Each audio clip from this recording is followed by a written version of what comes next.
오늘은 요한계시록 19장 1절부터 10절까지의 말씀을 살피도록 하겠습니다.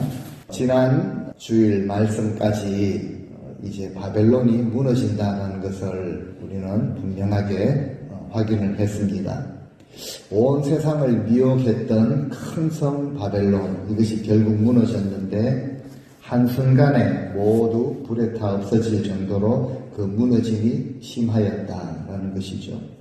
힘센 천사가 큰 맷돌을 바다에 던져서 결코 다시 보이지 않게 될 그런 정도로 무너짐은 확실하게 된다. 그렇게 말씀을 하시고 이렇게 무너지는 이유를 설명을 하시죠. 그 이유가 무엇인가 하면은 18장 마지막 절에 있었습니다. 선지자들과 성도들과 땅 위에서 죽임을 당한 자들의 모든 피가 그 성에서 발견되었다. 하나님은 억울한 피, 억울한 사정은 그냥 두시지 않는다는 거죠. 반드시 갚으시는 분이다 라는 것을 분명하게 말씀하십니다. 이제 오늘 본문 19장 말씀은 이 바벨론, 큰 성 바벨론이 몰락한 이후에 천상의 찬양으로 시작합니다. 지금 계시록을 살피면서 우리 구원받은 성도들이 천상에서 예배를 드리게 되는 이 장면들을 그 심판들 중간중간에 그렇게 보여주셨습니다. 이제 오늘 말씀에 와서 할렐루야라는 표현이 요한계시록에서 처음으로 쓰이는데요. 여러 번 이렇게 나타나고 있습니다.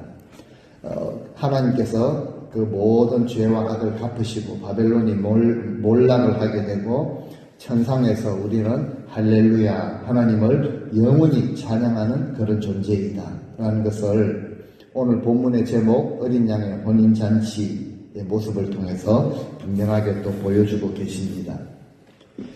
요한이 이 편지를 기록할 당시에 이제 핍박을 당하는 성도들이 많이 있었죠. 핍박을 피해서 많은 것으로 흩어져 있던 초대교회 성도들에게 또 이 마지막 때를 살아가고 있는 우리 교회와 성도들에게 성경이 하나님의 말씀이 분명하게 우리에게 보여주시는 것이 있습니다. 그것이 무엇인가 하면은 하나님의 공의가 어떻게 이루어지는가 이것을 우리에게 확실하게 보여주십니다. 이 땅에서 핍박과 고난을 당한 억울함을 당한 성도들을 위해서 하나님께서 그 원수들에게 어떤 심판을 행하시는가 이것은 확실하게 보여주신다는 것이죠. 이미 시편 기자가 그것을 증명했습니다. 얼마나 억울했든지 악한 자들이 건강하게 잘 살아가는 모습을 보면서 얼마나 고통이 심했든지 그런데 하나님은 그들의 결국을 종말을 보여주시죠. 그때 시편 기자가 하나님 앞에 찬송을 올려드리게 되는 것이죠. 택함을 받은 성도들은 마침내 어린 양과 함께 최후의 승리의 기쁨을 누리게 된다는 사실을 확실하게 보여주시면서 우리에게 산 소망을 허락하시는 것입니다. 지금 세상의 모습은 얼마나 악하고 타락하고 어둡고 정말 사탄의 그 세력들이 자리를 잡고 있는 이런 시대이다고 할지라도 아무리 이 짐승과 음력, 사탄의 세력, 바벨론의 그 성이 높게 화려하게 강하게 보인다고 할지라도 결국은 무너지게 되어 있다. 그리고 하나님의 백성들에게는 최후의 승리를 허락하실 것이라 라고 말씀을 하십니다. 그래서 결국 우리는 이 오늘 본문의 말씀을 깊이 묵상하고 신랑 되신 주님의 다시 오심을 정말 소망 가운데 기다릴 수 있어야 할 것입니다. 1절 말씀부터 한번 보시겠습니다. 이 일이 있고 난 후에 요한이 계속 이제 이번에는 소리를 듣게 되죠. 이 일이 있고 난 후 18장에 바벨론이 결국 하루아침에 무너지게 된 것입니다. 이제는 요한이 하늘에 있는 허다한 수많은 무리들이 크게 외치는 듯한 소리를 듣게 됩니다. 어떤 소리입니까? 할렐루야, 구원과 영광과 능력이 우리 하나님께 있도다. 구원과 영광과 능력은 모두 하나님께 돌려드리자라는 이 찬양의 소리를 듣게 됩니다. 그 무리들 가운데는요, 교회를 대표하는 24장로들, 그 천상의 존재를 가리키는 네 생물들이 다 포함이 되어 있죠. 그리고 뒤에 오늘 본문의 말씀 뒤로 보면은 하나님의 종들이 누구냐 하면은 그를 경외하는 자들이라. 14만 4천의 성도들이 또 찬양을 드리고 있습니다. 이 구원받은 이들은요, 그냥 나는 믿기 때문에 구원받았습니다 라는 존재들이 아닙니다. 목숨을 바쳐서 어린 양을 따랐던 성도들을 의미하는 것이죠. 그러니까 앞장 18장에서 들었던 그 애가 그 바벨론이 무너지는 것을 보면서 세상의 모든 왕들 그리고 그것을 통해서 이득을 얻었던 땅의 상인들이 애통해했던 그 애가와는 완전히 대조를 이루게 되죠. 앞장에서는 어떤 모습이었습니까? 적그리스도가 다스리는 세상과 짝했던 자들, 세속에 젖어 살았던 자들, 그들이 바벨론의 패망을 보면서 가슴을 치며 애통하며 부르는 슬픈 노래를 들었죠. 그런데 그 후에 듣게 되는 이 노래는요, 기쁨으로 가득한 승리의 찬송의 소리입니다. 구원과 영광과 능력을 우리 하나님께 돌려드리자라는 것이죠. 왜 그럴까요? 구원과 영광과 능력은 오직 하나님께만 속해 있는 것입니다. 그 중에 어느 것 하나라도 내 것으로 취할 수 있는 것이 없습니다. 그러니까 하나님께 다 돌려드리는 것이죠. 우리가 드리는 찬양은요, 그저 감정적으로, 감성적으로 기쁘고 좋은 것이 아닙니다. 오늘 이 구원받은 무리들이 하나님께 올려드리는 찬송은 바벨론의 심판이 이루어지고 난 이후에 하나님의 공의로우심이 다 드러났기 때문에 그 공의로우신 하나님을 향해서 올려드리는 찬송입니다. 하나님께서 바벨론을 멸하심으로 자기 백성을 향한 구원을 이루셨습니다. 하나님의 능력이 증명된 것이죠. 그러니까 능력이 하나님께 있도다라고 찬송을 드리죠. 그리고 행하신 모든 일로 인하여서 하나님은 홀로 영광을 받으시기에 합당하신 분이십니다. 그래서 찬양은 구원받은 성도들의 특권이라고 할 수 있습니다. 오늘 우리도 구원의 하나님께 영광과 능력을 돌려드리며 할렐루야라고 찬양을 전심으로 드릴 수 있어야 할 것입니다. 2절 말씀에 보면 다시 말씀하고 계시죠. 그의 심판은 참되고 의로운 것이다. 음행으로 땅을 온 세상을 더럽게 한 큰 음녀를 심판하사 자기 종들의 피를 그 음녀의 손에 갚으시는 분이시라 라고 그렇게 고백을 하고 있습니다. 우리가 하나님께 전심으로 찬양을 드려야 할 이유 중에 한 가지 분명한 것은 하나님이 행하시는 심판은 참되시고 바르기 때문입니다. 음행으로 온 세상을 물들게 한 그 음녀, 그 바벨론을 공의롭게 심판하신 것이죠. 특별히 자기 종들의 피값은 확실하게 갚으십니다. 누구에게 갚으셨습니까? 큰 음녀에게 갚으신 것이죠. 이 땅에서는요, 그 세상 만국을 그 강함과 화려함과 성공과 풍요로움으로 미혹했던 그 죄값을 마지막에 보니까 하나님은 반드시 물으신다는 것이죠. 그렇습니다. 하나님께서 행하시는 심판은요, 참되십니다. 참되신 이유가 무엇인가 하면은 하나님이 행하시는 모든 일에는 정당한 근거가 있기 때문에 그렇습니다. 또한 의롭다라는 것은 그 심판은 공정한 심판이다라는 것을 보여주시는 것이죠. 하나님은 분명히 자기 종들을 핍박했던 그 확실한 대가는 확실하게 치르게 하십니다. 그러니까 하나님의 심판은 단순하게 파멸시켜버리는 것이 아니라 거기에는 의로움이 따르는, 즉 어떤 의혹이나 불공정한 것이 하나도 없으신 공의로우신 심판인 것을 강조하는 것이죠. 3절에 두 번째로 할렐루야라고 그렇게 찬송을 합니다. 그 이유가 또 여기에 나와 있죠. 그 연기가 세세토록 올라가기 때문에 라고 설명을 합니다. 어떤 연기인가요? 그 음녀를, 그 큰 성 바벨론을 태우시는 진노의 연기이죠. 그 연기가 영원토록 그치지 않고 올라갑니다. 연기는요, 하나님의 진노를 상징하는, 심판을 상징하는 연기이죠. 세세토록 올라간다라는 표현은 앞에서 말한 것처럼 바벨론이 다시는 회복되지 못한다라는 것을 보여주죠. 하나님이 한번 내리신 심판도 영원히 효과가 지속된다라는 의미가 있습니다. 이 말씀을 보면은 우리가 이 땅을 살아가면서 억울한 일을 참 많이 당합니다. 특별히 내가 믿음을 가지고 믿음으로 행했는데 억울한 일 당할 때가 많이 있습니다.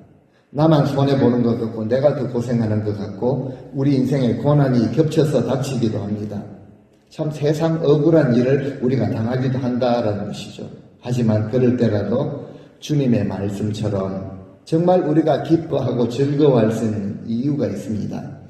그 이유가 무엇인가 하면은 바로 이러한 일들에는 하나님께서 주시는 정당한 보상이 반드시 따르기 때문에 그렇습니다. 악인들에게는 심판으로, 구원받은 하나님의 백성들에게는 상급으로 확실하게 갚아주심이 있기 때문에 그렇습니다. 하나님께서 음녀 바벨론을 태우시는 그 연기가 그치지 아니하고 영원히 올라가는 것을 보고 있을 때 4절에 보니까 또 24장로들과 네 생물, 그죠? 그 무리들에 포함된 24장로들과 네 생물이 엎드려서 보좌에 앉으신 하나님께 경배하면서 또 세 번째로 할렐루야가 나타나죠. 아멘 할렐루야라고 그렇게 고백을 합니다. 그러니까 하나님이 행하시는 일에는 정당한 그런 이유가 있고 모든 일은 하나님이 정하신 뜻대로 이루어지기 때문에 그것에 대한 확증으로 아멘이라고 고백을 하는 것이죠. 이 모든 일을 구원받은 자기 백성들을 위해서 행하시는 하나님이 우리의 하나님이 되시기 때문에 오늘 우리 역시 하나님께서 행하시는 일에 대해서는 우리 개인의 그런 취향이나 호불호를 떠나서 우리는 아멘으로 화답하고 할렐루야로 찬양할 수 있어야 할 것입니다. 5절 말씀을 보시면요. 그때 보좌에서 이제 음성이 들려옵니다. 이렇게 말하는 목소리가 들리죠.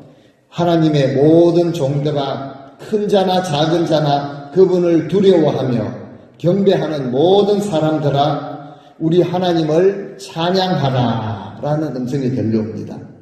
자, 보좌에서 들려나는 이 음성은요, 우리 주님의 음성일 수도 있고 또는 보좌를 둘러싸고 있는 천상의 그 존재, 네 생물들 24장로 중에 한 명의 목소리일 수도 있습니다. 아무튼 오늘 이 시간 우리 심령에도 들려주시는 음성이죠. 하나님의 종들아, 곧 하나님을 경외하는 너희들아, 큰 자나 작은 자나 다 우리 하나님께 전심으로 찬송하라 라는 선포입니다. 하나님의 종들은 바벨론으로 말미암아 피를 흘린 순교자뿐만이 아니라 이 땅의 모든 성도들이 다 포함되죠. 큰 자나 작은 자나, 이 표현은요 지위 고하를 막론하고 우리가 어떤 신분을 가지고 어떤 사역을 감당하든지 모든 성도들을 다 가리킵니다. 우리가 하나님을 찬양해야 할 이유가 바로 여기에 있죠. 무엇입니까? 하나님께서 행하신 일, 곧 바벨론을 향해서는 확실한 심판을 행하신 것, 그리고 우리들을 향해서는 구원을 베푸신 것, 구원받은 우리들이 진정으로 하나님을 경외함으로 찬양을 드릴 수 있어야 하는 것이죠. 하나님은 영원 무궁토록 우리의 찬양을, 찬송을 받으시기에 지극히 합당하신 분이십니다. 그래서 그분 앞에 엎드려 우리 심령을 엎드려서 피조물의 자리에서 진정으로 찬양을 드릴 수 있어야 합니다. 구원받은 백성들이 당연히 이런 찬양을 드려야 한다는 것을 다음 절에 또 말하고 있습니다. 6절에 보니까 요한이 또 보게 되죠. 또 듣게 됩니다. 허다한 무리의 음성을 듣는데요. 그 많은 무리들이 소리치는 것과 같고 많은 물소리와 같고 큰 우레소리와 같은 소리로 또 할렐루야라고 찬양을 하게 되죠. 우리 주 하나님 곧 전능하신 분께서 통치하시는도다. 이것이 우리의 찬송의 이유가 되는 것입니다. 무리들이 지금 기쁨으로 할렐루야 할렐루야를 반복을 하게 되죠. 그것을 반복하는 이유를 설명합니다. 그 이유가 무엇인가 하면요, 바로 전능하신 하나님께서 통치하시기 때문에 그렇습니다. 전능하신 분께서 통치를 하시고 다스리시는데 어찌 그 백성들이 찬양하지 않을 수가 있겠는가? 우리 주님의 나라에서 우리 하나님께서 통치하신다라는 이 사실이 우리에게 얼마나 큰 위로와 소망이 되는지 모릅니다. 우리는 이 통치가 얼마나 중요한 것인지 알고 있습니다. 하나님의 통치권을 위임받은 이 땅의 지도자들의 모습은 어떻습니까? 그들은요, 정의와 공의와 사랑으로 통치하지 못합니다. 진정한 왕이 아니라는 것이죠.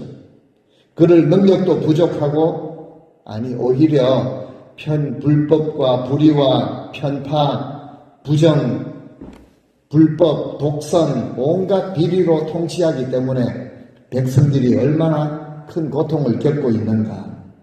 오늘날 우리는 정치의 모습을 보면서도 절실하게 깨닫고 있는 사실입니다. 그들은 진정한 왕이 되지 못합니다.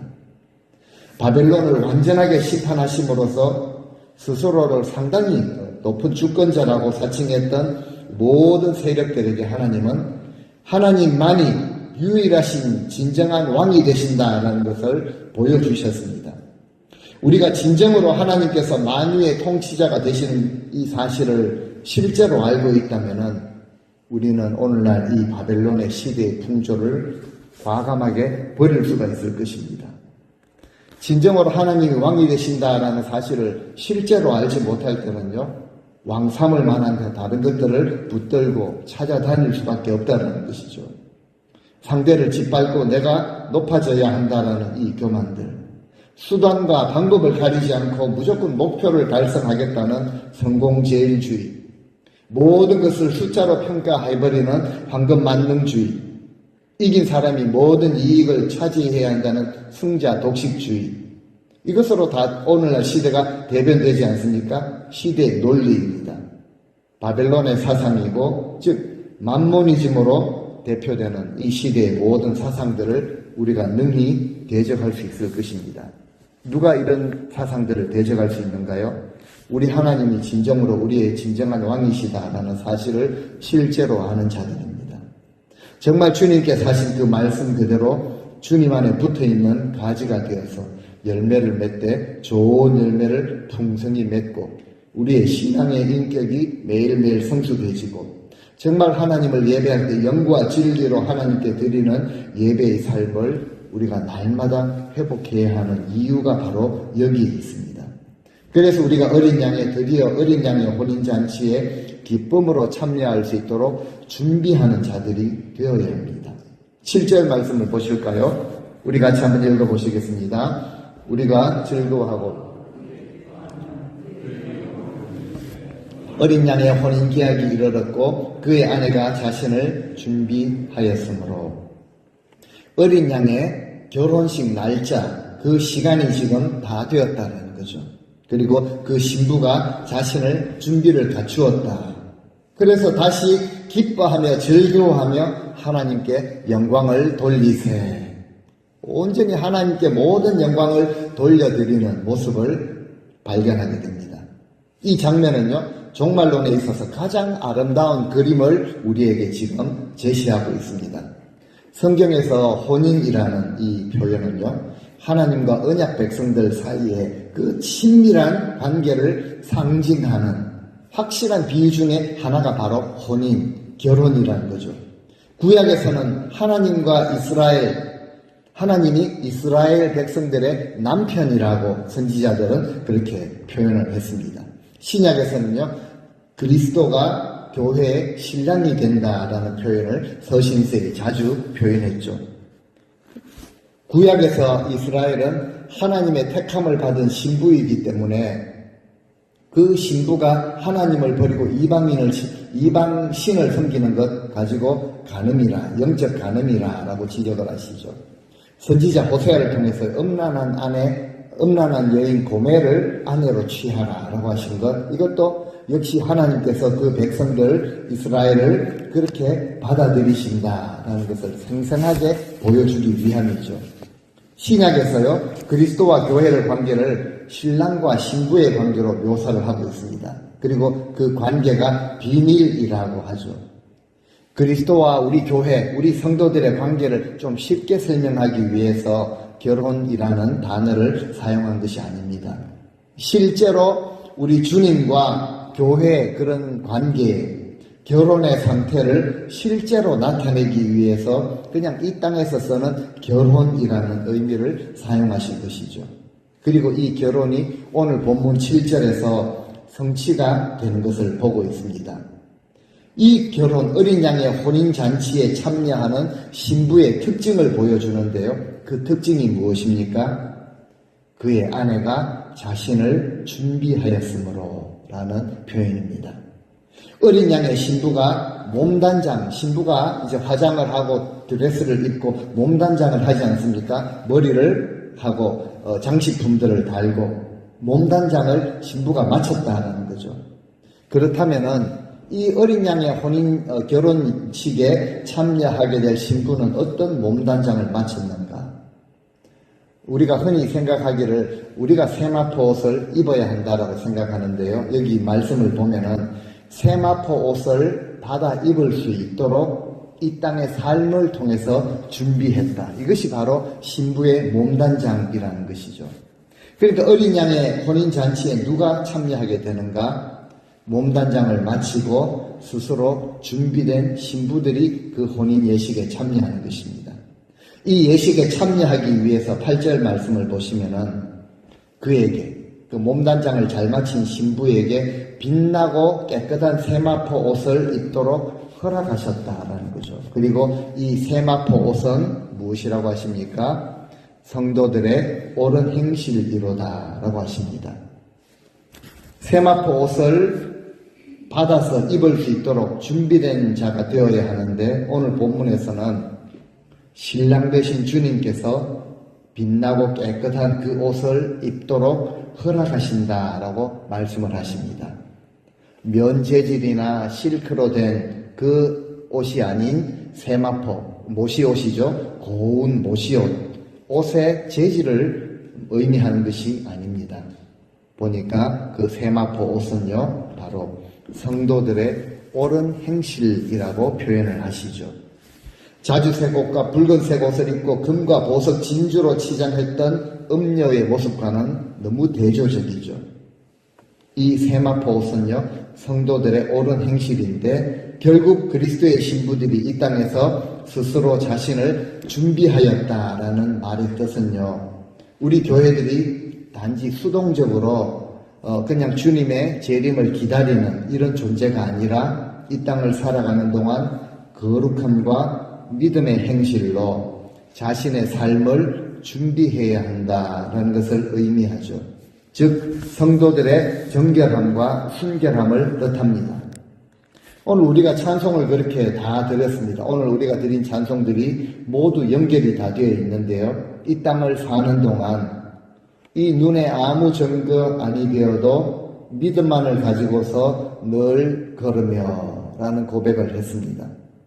보통 눈에 보이는 증거가 없으면, 손에 잡히는 무엇인가 없으면 보통 걷지 않는 것이 상식이죠. 그런데 믿음의 길은 그렇지 않다는 것이죠. 지금 눈에 아무런 증거가 보이지 않고 손에 주어지는 이득이 없어도 의심 없이 주저함 없이 그 길을 걷는 것이 바로 믿음의 길이라 라는 것을 우리가 입술로 고백을 했습니다. 바벨론과 같은 세상의 유혹과 박해에 굴복하지 아니하고 신랑 되신 예수 그리스도를 깨어서 기다려야 한다는 것이죠. 오늘 주님이 다시 오신다라는 마음으로 슬기로운 다섯 처녀와 같이 기름을 준비하며 깨어 있어야 한다는 것이죠. 자, 그때 9절 말씀에 보니까 천사가 요한에게 이런 말을 합니다. 자, 요한아, 너는 이렇게 기록해라. 어린 양의 혼인잔치에 초대받은 사람들은 복이 있다. 그리고 말씀하시기를 이 말씀은 하나님의 참된 말씀이라 라고 하십니다. 그렇습니다. 어린 양의 혼인잔치에 참여함을 받은 자들이 가장 복된 자들이죠. 세상에서 복이란 복은 다 누렸는데 어린 양의 혼인잔치에 참여하지 못한다. 얼마나 큰 저주가 되겠습니까? 복 중에 가장 큰 복은 바로 어린 양의 혼인잔치에 참여하게 되는 것이죠. 여기서 우리는 한 가지 예수님의 이 천국 비유에 대한 말씀을 생각해 보게 됩니다. 혼인잔치에 입을 이 예복, 오늘 계시록에 비추어서 보니까 세마포 옷이었죠. 결국 성도들의 옳은 행실, 이것을 준비하지 못해서 바깥 어두운 데서 내던져진 사람을 한번 생각해 보게 됩니다. 마태복음 22장에 나오는데요. 11절부터 14절까지 말씀입니다. 임금이 손님들을 이제 보러 들어왔는데 거기에 예복을 입지 못한 한 사람을 보게 되죠. 그리고 말합니다. 어찌하여 예복을 입지 않고 여기 들어왔느냐? 할 말이 없죠. 임금이 종들에게 말합니다. 좀 심하게 표현을 하시죠. 손발을 묶어서 바깥 어두운 데로 내던지라. 거기서 슬피 울며 이를 갈게 되리라. 14절 말씀 같이 읽겠습니다. 청함을 받은 자는 많되 택함을 입은 자는 적으니라. 예복을 준비하지 못한 자들이 문 앞에서 쫓겨나서 슬피 울며 이를 갈게 될 것이라 라고 하시죠. 그리고 주님이 하신 말씀이 이것입니다. 청함을 받은 자는 많되 택함을 입은 자는 적다라고 하십니다. 적다라는 것은 좀 극소수로 하는 의미가 있다라고 여러 번 말씀을 드렸습니다. 정말 저는 두려운 말씀으로 저에게 다가옵니다. 그렇다면 누가 택함을 입은 자인가? 혼인잔치의 그 복은 택함을 입은 자만 누리게 되는데 누가 택함을 입은 자인가라는 거죠. 나는 어차피 믿음으로 구원받았으니 그렇게 잘 준비하고 살지는 못해도 택함은 받을 것이다. 그렇지 않다는 것이죠. 옳은 행실로, 여기에는 언행심사가 포함되어 있습니다. 옳은 행실로 자기 자신을 준비한 자입니다. 어린 양의 혼인 예식에 합당한 의복, 예복을 준비해야 한다는 사실이죠. 하나님, 우리에게 완벽한 삶을 요구하는 것 아닙니까? 아닙니다. 우리가 어떻게 완벽한 삶을 살 수가 있겠습니까? 하지만 우리는요, 우리의 믿음의 의지를 가지고 최소한 안주함에 머무르는 삶, 나태하고 미지근한 삶, 굳어있는 신념 그대로 지속되는, 그리고 반복적으로 의지적으로 지속적으로 죄에 머무르는 바벨론의 삶. 그래서 하나님은 거기서 나오라라고 분명하게 말씀을 하신 것이죠. 거기서는 나오셔야 합니다. 회개하고 돌이켜야 하고 계속해서 우리의 모든 불의함에서 주님 앞에 우리의 모든 죄를 자백하며 깨끗함을 받으며 사는 삶. 이것이 바로 성도들의 옳은 행실이라는 것이죠. 그래서 주님은 마태복음 7장 21절에도 이렇게 말씀을 하십니다. 같이 읽겠습니다. 나더러 주여 주여 하는 자마다 다 천국에 들어갈 것이 아니요 다만 하늘에 계신 내 아버지의 뜻대로 행하는 자라야 들어가리라. 정말 이렇게 살아가실 수 있는 우리 성도님들이 되시기를 간절히 바랍니다. 이 말씀을 듣는 요한이요, 천사의 지금 말씀을, 주님의 들려주시는 말씀을 듣는 요한이 당연히 감격하게 되죠. 천사에게 경배를 하려고 합니다. 천상의 존재이긴 한데요, 천사가 말리며 나오죠. 10절 말씀, 우리 마지막 10절 말씀 다시 한번 읽어보시겠습니다. 내가 그 발 앞에 엎드려 경배하려 하니 그가 나에게 말하기를 나는 너와 및 예수의 증언을 받은 내 형제들과 같이 된 종이니 삼가 그리하지 말고 오직 하나님께 경배하라. 예수의 증언은 예언의 영이라 하더라. 삼가 그렇게 하지 말라라는 거죠. 우리는요, 우리 인생은요, 조금 높여주면은 대단한 존재를 여기고 뭔가 자꾸 이렇게 대접을 받고자 하는 그런 심성이 강합니다. 지금 천사는요, 천상의 존재임에도 불구하고 절대 그렇게 하지 말라라는 것입니다. 오직 하나님께만 경배를 드리라. 모든 경배와 찬송과 영광은 오직 한 분 하나님께만 드려야 합니다. 아무리 영적인 존재라고 할지라도 그분 앞에서는, 하나님 앞에서는 그저 피조물에 불과하다라는 거죠. 하나님 앞에서 우리가 정말 겸손해야 함을 깨달았다면은 우리는 어떤 상황에서든지 나를 통해서 어떤 기적이 일어난다고 하든지 정말 우리 주님 앞에서 겸손함을 유지할 수 있어야 합니다. 좀 겸손한 척하는 자세가 아니라 아무리 뭘 좀 한다고 할지라도 절대로 교만해서는 안 된다라는 사실이죠. 오늘 말씀 마지막 절에 천상의 존재가 그것을 우리에게 분명하게 가르쳐주고 있습니다. 절대 그렇게 하지 말라는 것이죠. 오직 모든 영광과 존귀함과 모든 권능은 하나님 앞에 돌려드리라. 이 말씀을 우리 심령들 가운데 분명히 새기실 수 있기를 바랍니다. 오늘도 신부인 교회들에게 성령께서 말씀하십니다. 세상에 잡다한 성공할 수 있는 이 소리가 아니라 주님의 그 음성을 듣고 성령이 들려주시는 음성을 듣고 교회와 성도들이 끝까지 이기는 자가 되기를 바라신다라는 것이죠. 어떤 음성을 성령께서 우리에게 7교회를 통해서 들려주셨습니까? 처음 사랑을 회복하라는 거죠. 만약에 잃어버렸다면 내가 어떻게 하다가 이 증인이 되었는가 살펴보고 회개하고 돌이키라라고 하십니다. 죽도록 충성하라라고 하시죠. 생명의 면류관을 너에게 주겠다라는 확실한 약속을 하셨습니다. 세상을 멀리하라. 우리 주님 다시 오실 때까지 우리가 붙들고 있는 믿음을 굳게 잡고 끝까지 그 좁은 문을 통과하여서 그 협착한 길을 걸어가라. 십자가의 길을 가라라고 하십니다. 삶의 작은 일에도 우리 주님의 뜻을 깨닫고 정말 우리가 고백한 대로 우리가 노래한 대로 우리가 서로 믿음을 나누는 대로 우리가 말한 그대로 살아가기를 주님이 원하고 계시다라는 거죠. 특별히 오늘 우리가 선교주의를 맞이하면서 주님이 우리에게 권면하시는 정도가 아니라 우리에게 허락하신 가장 귀한 이 명령, 너희는 땅 끝까지 이르러 내 복음의 증인이 되어달라 라는 이 명령을 붙들고 사명을 감당하기를 원하십니다. 미지근한 신앙이 아니라 차지도 아니하고 덥지도 아니한 신앙이 아니라 주님은 우리에게 뜨거운 신앙 그리고 냉철한 신앙을 가지기를 요구하시죠. 첫사랑을 잃어버리셨다면 회개하고 열심을 내기를 주님은 기뻐하십니다.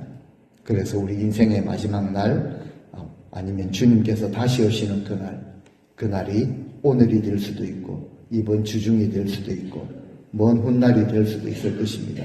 우리는 알지 못하지만 주님이 오시는 그날 정말 주님께서 예비하신 세마포 의복을 우리에게 입혀주시고 그래서 우리가 정말 택함을 받은 자로서 기쁨으로 혼인잔치에 참여하는 자들이 되기를 원하십니다. 몸단장을 잘해야 하는 것은 사실입니다. 옳은 행실이죠. 우리의 언행심사입니다. 오늘 들려주신 이 말씀 그대로 살아가시면서 남은 인생 예수 그리스도의 그 귀한 복음을 전하시는 삶 살아가시면서 혼인잔치에 참여할 세마포 옷을 받아 입을 수 있도록 잘 준비하며 살아가시는 우리 3.1교회 모든 권속들이 다 되시기를 우리 주 예수 그리스도의 이름으로 간절히 축원드립니다.